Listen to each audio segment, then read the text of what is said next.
Hello again, friends. Matt with Eddie's Guitars coming to you as always from St. Louis, Missouri. We are lucky enough to be joined today by my good friend Matt Miller of Driftwood Guitars. Hey, y'all. Matt, thanks so much for joining us. And Matt was gracious enough, generous enough to drive all the way up from Freeport, Florida, a brand new creation that he and his partner, Chris Alvarado, hi, Chris, put together for us.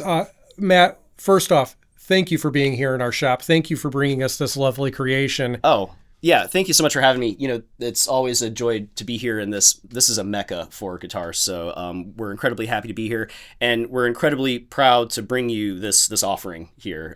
This is a grand session. This is the biggest guitar that we make right now. And yeah, if you don't mind, I'll go ahead and tell you a little bit about this thing. I would love for you to walk us through this beauty. All right. So the top on this guitar, the soundboard is Adirondack Spruce. And then I guess I'll kind of start from the top here and work my way down. We've got Waverly tuners, slotted headstock. The neck on this guitar is a beautiful piece of lightly figured, you can see a little bit in there, black limba.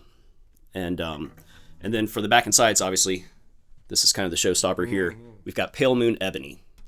This is our first guitar that we've ever done with Pale Moon Ebony. And at Driftwood, we're all incredibly pleased with how it turned out. It's stunning. It's like a natural, piece of artwork in and of itself. And of course, everything that you and Chris do to, get it to look like this, we don't take for granted, but what an incredible piece of wood itself. Yeah. We're so excited with how this turned out. The binding on this guitar is Macassar Ebony, and so is the bridge. The fretboard is Gaboon Ebony. We've got abalone for the purfling around it, and cattlebone bridge and nut, and it's just. I think the kind of thought process behind this was that this was a love letter to ebony as a wood, because most people think about ebony and you think about the really, really stark black wood, and there's so much more out there that exists in that family that people are not really aware of. So yeah, this is kind of what Mother Nature has to offer. And so the Grand Session model, relative to other models you make, where does this fit in your lineup? I would say this is kind of, right now, this is the closest thing that we have to a Dreadnought. We do a session model that you guys have seen one come through your shop. That's going to be a little bit smaller. But from a volumetric standpoint, this has a lot of the same. This has about as much air inside of it as a Dreadnought would. And so what that yields with this Adirondack top is a very, very responsive, very loud guitar, a lot of bass response, and it's a cannon. Yeah. I can attest to that. Just being able to sample the guitar briefly before we came into the studio here, the punch and kind of muscularity, I would call it, of the delivery of those notes is just boom, right out of the front of that guitar. It's impressive. Yeah. Bracing under the hood, the stuff that we can't see.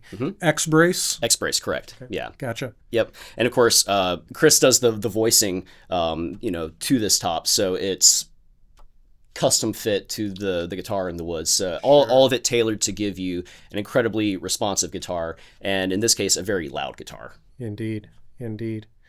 I'm going to put you on the spot here. Is there any aspect that you found particularly rewarding in the production of this guitar? Boy. Okay, so currently we're working on editing a YouTube video about this guitar right now, and if you guys feel froggy, you can go check our channel out. This wood was... I guess the best way to describe it is that sometimes whenever you're working with a wood, it feels like the wood wants to stay a tree and not be made into a guitar. I've heard that. I don't and call it wood sprites, some sort of Fern Gully thing. I don't know, man. But this guitar, there's a lot of blood and sweat, and then a lot of tears that went into making this guitar too. But I think you made a point earlier.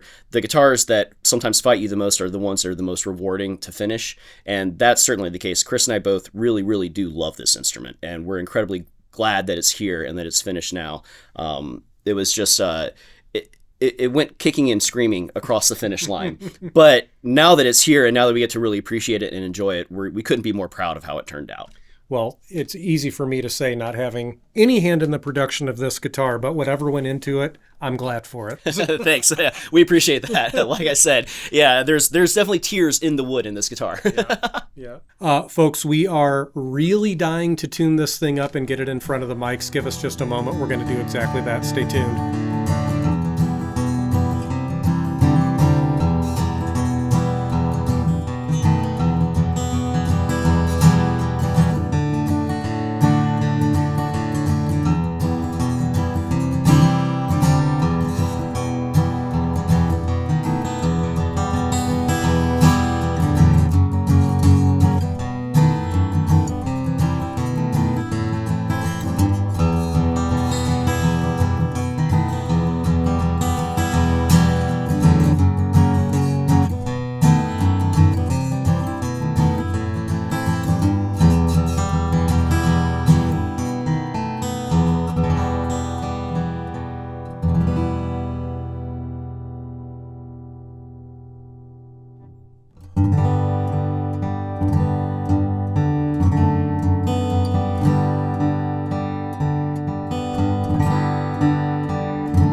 Folks, it's not every day we're able to play such a rare tone wood combination in one guitar. This is quite a treat for us for sure. We would love to know your impressions of the voice of these woods coming together, the Adirondack Spruce and the Pale Moon Ebony. Leave it in the comments below. And folks, do say thanks to our friend Matt from Driftwood Guitars for bringing this guitar all the way up to us. We sure appreciate it, Matt. Oh, my pleasure. Thank you guys for having me here. And yeah, hopefully we'll see y'all sooner rather than later. I can't wait to bring another guitar up for you guys. Awesome, man. Can't wait. Take good care, folks.